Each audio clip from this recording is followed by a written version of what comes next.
en esta sesión. En ese sentido, transmitirle, señor presidente, que hay a muchos que les molesta que estudiemos las cosas, hay a muchos que les molesta que tengamos cosas para decir, pero bueno, este es el ámbito para decirlas.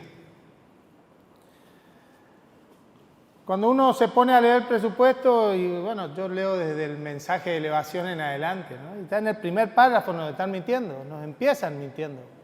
Dice el gobernador que eleva a vuestra honorabilidad el presupuesto en cumplimiento con lo dispuesto por el artículo 118, inciso 7. Justamente ese es el artículo que no ha cumplido nunca el gobernador desde que está en funciones. Jamás envió el presupuesto en tiempo y forma, pero como los presupuestos son copia y pega, también dejan esto acá. Dicen que están cumpliendo algo que efectivamente nunca lo han hecho. En esta oportunidad hemos tenido la posibilidad de que al menos lo presenten en noviembre y no en extraordinaria como lo venían haciendo. Señor presidente, el problema no es que haya superávit.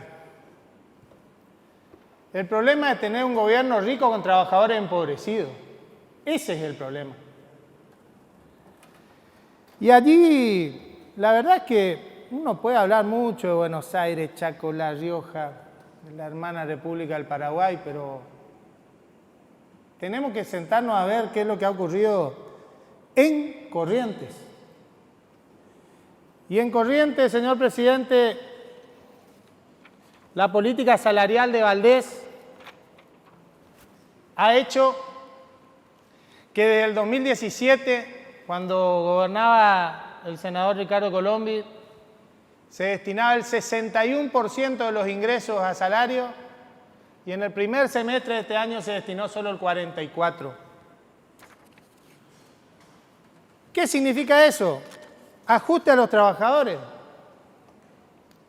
Significa que durante la gestión de Gustavo Valdés, los trabajadores, un salario medio en Corrientes, ha perdido 66.000 pesos en su haber. Un salario medio en Corrientes, cuando dejaba el anterior gobernador a valores de hoy, serían 175.000 pesos. Hoy el salario medio en Corrientes no llega a los 110.000. No está bueno que crean que las gacetillas que inventan desde el oficialismo son la realidad. No se crean su propia mentira. No es cierto. Nos hablan de que comparemos y que digamos por qué hablamos de un gobierno rico con trabajadores empobrecidos, señor presidente. Su oficial mayor de la policía de Corrientes gana 140.000 pesos. El suboficial mayor en el Chaco y en Formosa gana 210.000 pesos. La diferencia es 70.000. Esos 70.000 que le mostré recién que le sacó Valdés en 5 años a los trabajadores. Y en el gobierno nacional, un suboficial mayor, el mismo rango, de gendarmería y de prefectura, 280.000 pesos, 140.000 pesos más que el suboficial en Corrientes, el doble que en Corrientes. Esos son los datos reales de la provincia de Corrientes, que ha roto un ciclo de déficit en base y a costilla de los trabajadores. Señor presidente, en este presupuesto una vez más figura algo que ya en el 2021 no se cumplió y en el 2022 todavía de manera más grosera no se va a cumplir. Y tiene que ver con enviar el 50% de los excedentes de recursos respecto de lo presupuestado a salario. Esto implicó, ya con análisis de la cuenta de inversión, se desprende de la cuenta de inversión del 2021 que el incumplimiento fue de 5.600 millones de pesos. Hoy todavía no tenemos la información oficial, debiera estar ya la del tercer trimestre, pero todavía no está publicada en la Contaduría General de la provincia. Pero en el primer semestre de este año, claramente se incumple con esta pauta, al punto tal que han tenido el superávit en el primer semestre a costilla de los trabajadores más extraordinarios del que se haya visto últimamente. Cerca del 20% de los ingresos fueron superávit. Y eso tiene que ver con los salarios que no fueron ajustados, no solo al ritmo de la inflación, porque los ingresos de la provincia vienen por encima de la inflación. De esos 21.000 millones de pesos de superávit, alrededor de 2.000 fueron a pagar el déficit del IPS. Vaya tema que tenemos para tratar en esta legislatura, ojalá lo podamos hacer juntos con el oficialismo el año que viene. Pero 17.000 millones de pesos se guardaron en caja y banco. Se dejó en el banco de corriente para hacer la bicicleta financiera. Eso es lo que está mal. Que hayan asumido el gobierno,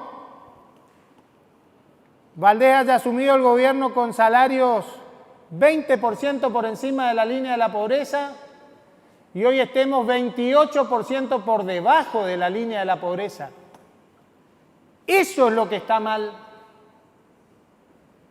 Ese gobierno rico con trabajadores empobrecidos por debajo de la línea de la pobreza. Señor presidente, hemos hecho un planteo que la verdad a mí me llamó poderosísimamente la atención. En primera instancia agradecerle a usted y también al bloque oficialista, algo que a esta altura parece que tenemos que agradecer, que venga un ministro al Senado. Pero bueno, la realidad es que se lo solicitamos a usted y también al bloque del oficialismo, porque nos parecía que ya basta con esto de que nos juntan todos diputados, senadores, hagan 2 o 3 preguntitas y nos vamos. Así que empiezo agradeciendo, pero fundamentalmente marcando que al ministro de Hacienda se le preguntó por la planta de personal. La planta de personal, que es un bloque central de las erogaciones del Estado. Y resulta ser que las respuestas fueron tan vagas que la verdad que llegó un punto que dijimos, bueno, vamos a dejarlo ahí, la verdad que esa no es la explicación. Cuando uno ve que se incrementaron en este presupuesto respecto al año pasado 7.638 cargos, van y le aplauden a Macri allá cuando dicen vamos a ajustar y acá aumentan el 11% de la planta de personal y nadie sabe por qué. ¿En serio nadie sabe por qué? ¿En serio a ese nivel de falta de análisis llegamos? Que viene un ministro al Senado y no nos puede explicar cómo es que ocurre que hay un 11% de aumento en los cargos presupuestados, 7.600, y en el área de educación casi un 20%. Cuando yo veía el incremento de cargos decía, bueno, es una buena noticia. Vamos a revisar el Ministerio de Desarrollo si van a empezar a pasar a planta a los miles de precarizados que tienen, que le llaman becarios. O vamos al Ministerio de Salud a ver si van a empezar a pasar a planta a los cientos de precarizados como becarios y a los miles de enfermeros que facturan en ese precioso sistema de salud que recién nos describían. Y resulta ser que no era para eso. Y resulta ser que no, que ni siquiera nos supieron explicar para qué era. Algo que evidentemente no estábamos preguntando algo que corresponda a otra área del Estado.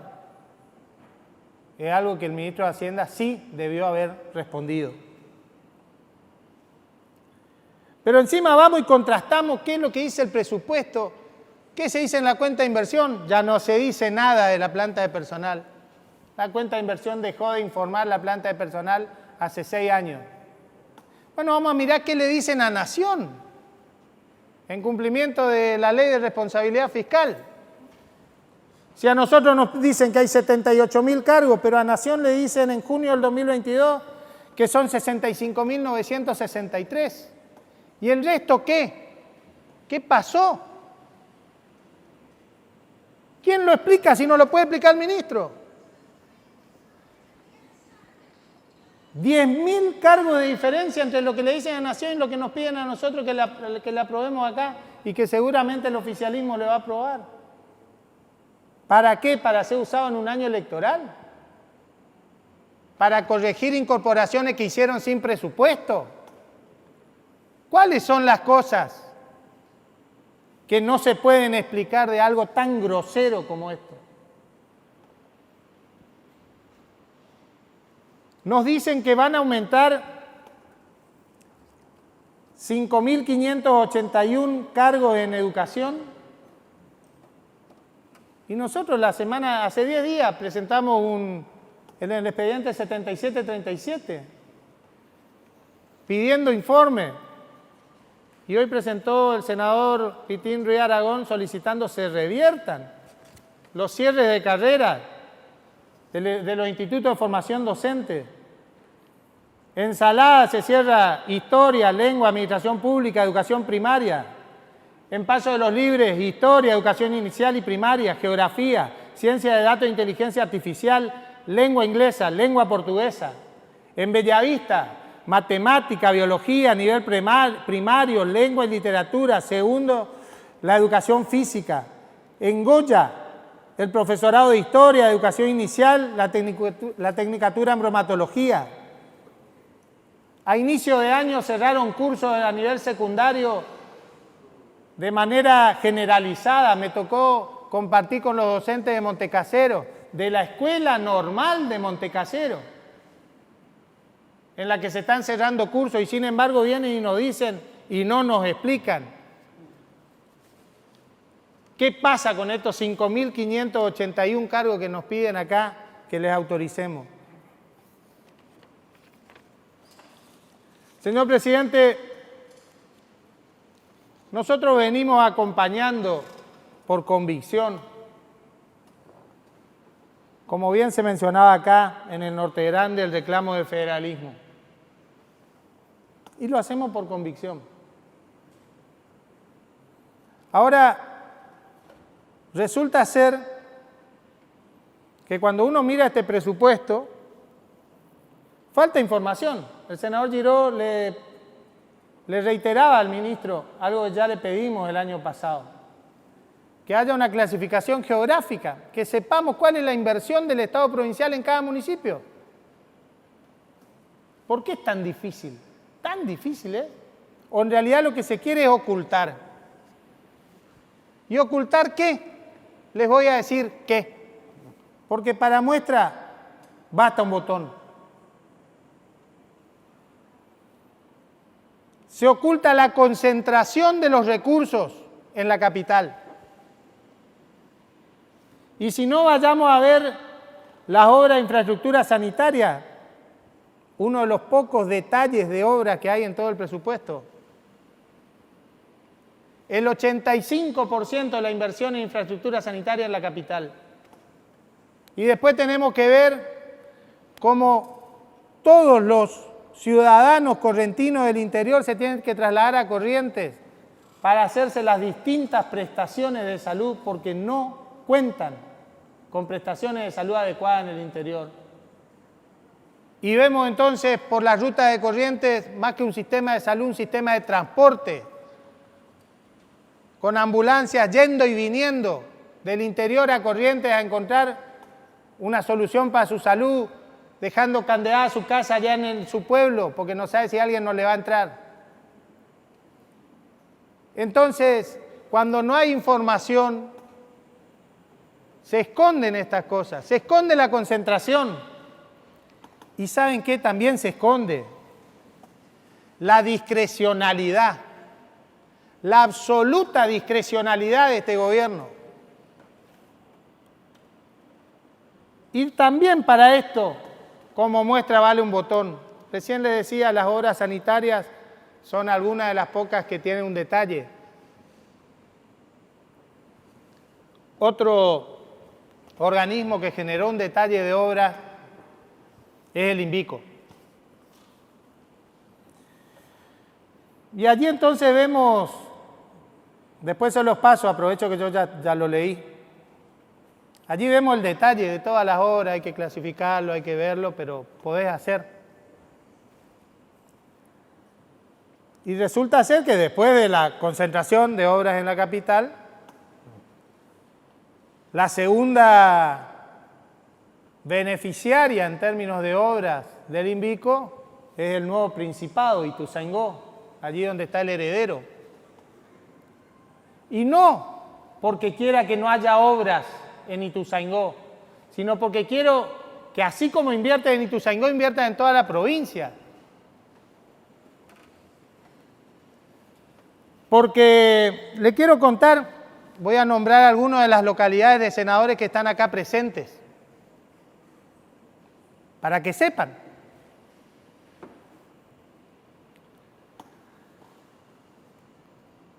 Goya tiene menos inversión del INVICO que Ituzaingó.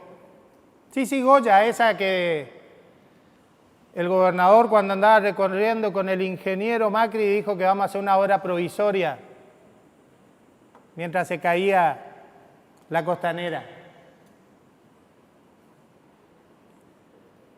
Otros colegas de Curuzú, Mercedes y Santo Tomé. Curuzú, Mercedes y Santo Tomé. 3 veces menos obra de vivienda que Ituzaingó. Ustedes conocen la población de sus localidades. Montecasero, 6 veces menos que Ituzaingó. Esquina, no tiene inversión prevista del INVICO en Esquina, 0. Virasoro, 8 veces menos que Ituzaingó. Cuando no hay información, por más que se vistan de federales, lo que están ocultando es un presupuesto de concentración y de discrecionalidad.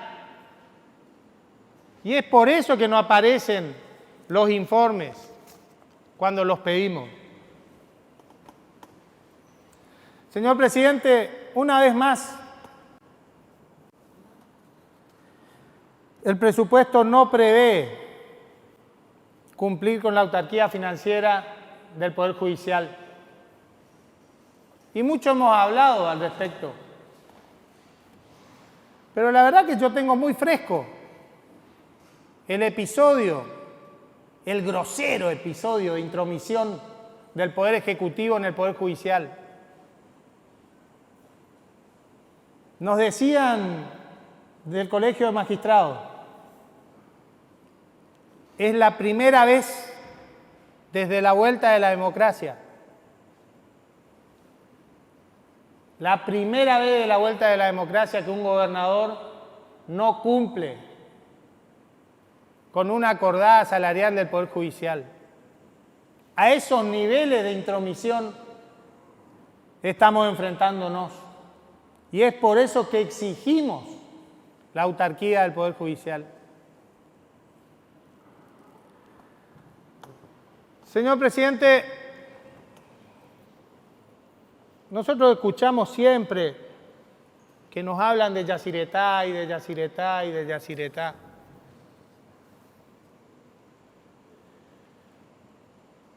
Y la verdad es que uno dice, bueno, de tanto hablar debe ser que se olvidaron de ver qué cosas implica, ¿no? Le preguntamos al ministro qué pasó, que desapareció del presupuesto de la provincia Yacyretá. Desaparecieron las regalías de Yacyretá, comió la vaca.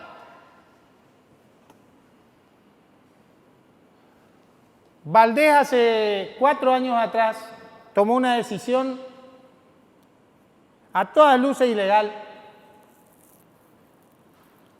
que tiene que ver con el hecho de ceder las regalías de Yacyretá que no le corresponden en su totalidad a la provincia. Un 25% le corresponde a los municipios. Sin embargo, Yacyretá agarró el mío y el del otro también. Valdés agarró, bueno, el mío, el del otro, y lo meto en la EPEC. Y resulta ser que hoy le preguntamos al ministro cuánto es la regalía de Yacyretá. Y nos dicen que no pueden saber, que no pueden determinar. ¿En serio nos dicen eso? ¿En serio no pueden saber? Que están viendo a ver si más o menos a partir de ahora empiezan a saber y después ver qué es lo que pasó con el 25% de los municipios, de Ituzaingó, de Villa Olivari, de Isla Pipé. ¿Qué pasó con ese 25% que no es del Poder Ejecutivo Provincial, que es de los municipios? Nadie sabe, ni siquiera lo pueden dimensionar. Yo la verdad cuando escuché eso pensé que, bueno, algún senador oficialista le diría, che, incorporemos ese dato, es un papelón. Aunque en diputados después tengan que aprobar en extraordinaria, pero incorporemos el dato de Yacyretá. No te están pidiendo que haga algo demasiado extraordinario. No, no, no. Avance. Sigamos, no importa si no está Yacyretá. No importa si agarramos plata que no es nuestra. Señor presidente, en el Ministerio de Desarrollo Social de la provincia, ese Ministerio de Desarrollo Social que tenía a cargo a menores en guarda y que lamentablemente hoy estamos siendo objeto de investigación por Naciones Unidas por lo que ocurrió en Virasoro.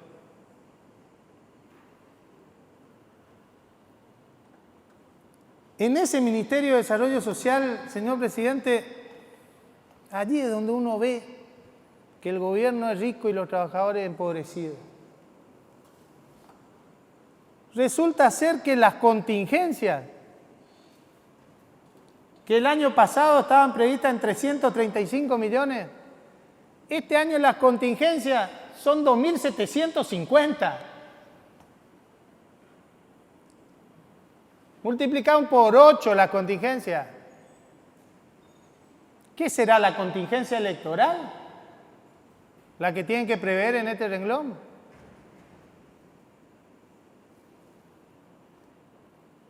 Y para darnos alguna política pública más generalizada, a todas luces insuficiente, pero la tarjeta Zapucay pasó de 600 a 650 millones de pesos. Pero para contingencia no, vamos a reforzar que vienen las elecciones.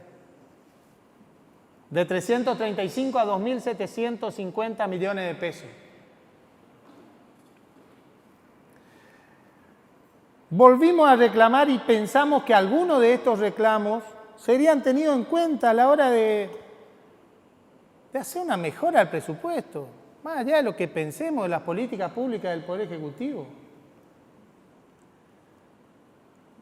Reclamamos transparencia, república y que se cumpla la ley. Le voy a dar algunos ejemplos. El Poder Ejecutivo no informa de nuevos endeudamientos a la legislatura. No lo informa. Se lo dije al ministro y el ministro lo aceptó. El ministro de Hacienda no informa, como dice el actual artículo 33 que el oficialismo va a votar, no informa semestralmente el uso de los fondos fiduciarios de la provincia. No informa.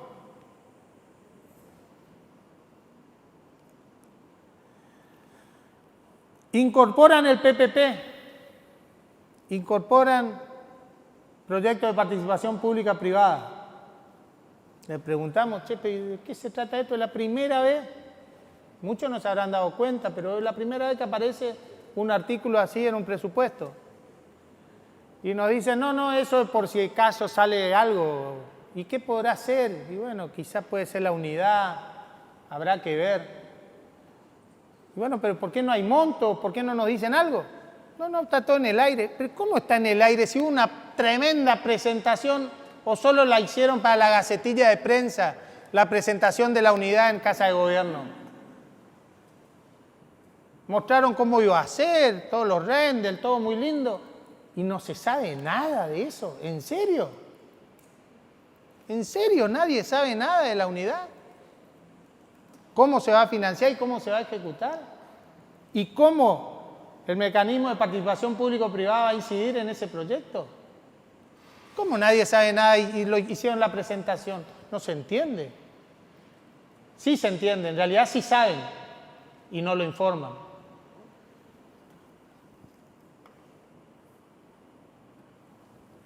Señor presidente, está claro que en este presupuesto lo que sobra es plata y faltan objetivos. Y no lo digo yo, lo dice el presupuesto. A tal punto sobra plata que hay 65.000 millones de pesos en Hacienda en partidas no asignadas a programa. Veremos qué se hace. 65.000 millones de pesos.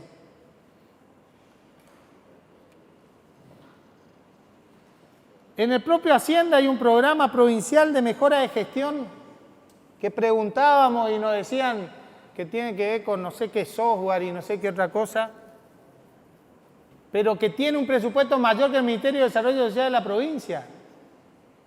Todo en un renglón como para completar el monto de los ingresos estimados. Este presupuesto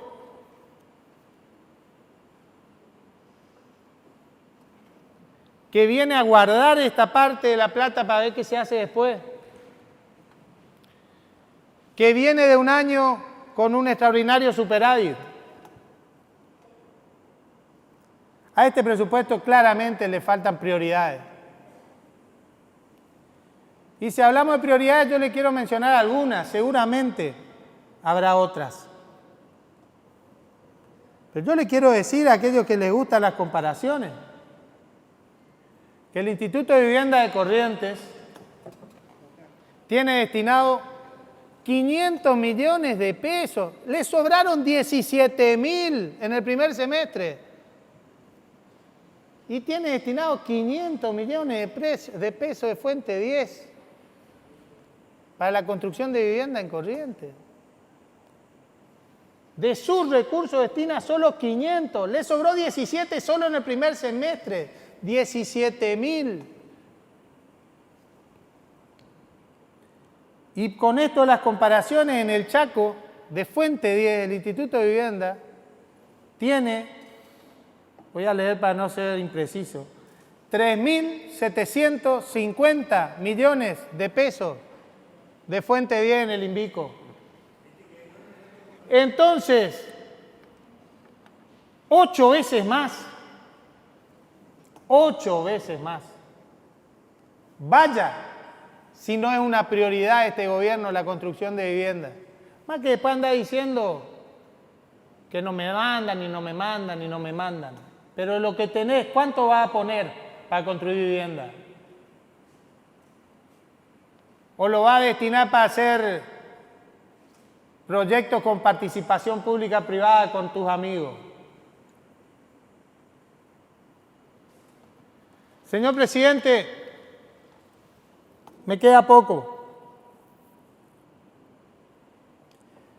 Lo dice Gustavo Valdés, no lo digo yo, lo anticipo porque si no después le quieren... 10 centavos cada 1.000 pesos. Amanecemos hoy con la discusión entre arroceros en ver quién es el que secó el río Corrientes. Y el gobierno de la provincia no tiene nada para decir. Amanecemos hoy con la discusión de ver cuál fue el arrocero que secó el río de Corrientes. Y el Instituto Correntino del Agua y el Ambiente está ahí. ¿Qué dice? ¿Qué hizo? Está claro que tenemos un déficit hídrico extraordinario. Y es por eso que hay que gestionar los recursos adecuadamente. Es por eso que el Instituto Correntino del Agua y el Ambiente tuvo que haber generado una articulación con los grandes usuarios de nuestra agua dulce en la provincia.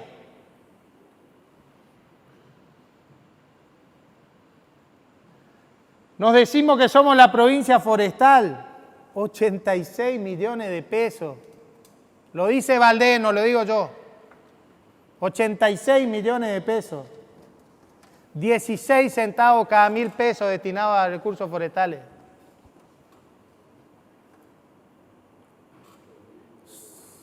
Ciencia y técnica, 141 millones de pesos. Queremos la provincia del desarrollo y de la modernización. 30 centavos cada 1.000 pesos destina Valdés en este presupuesto. Señor presidente, este es un presupuesto de un gobierno rico con trabajadores empobrecidos. Este es un presupuesto que nuevamente no respeta la justicia. Este es un presupuesto que esconde los recursos de Yacyretá. Este es un presupuesto que tiene falencias extraordinarias en términos formales, que mínimamente eso se pudo haber corregido en el Senado. Este es un presupuesto en donde se aumenta en más de 7.000 los cargos y nadie sabe explicarlo. Este es un presupuesto que no tiene las prioridades que hablábamos recién, la vivienda, la salud y fundamentalmente en el interior, la educación.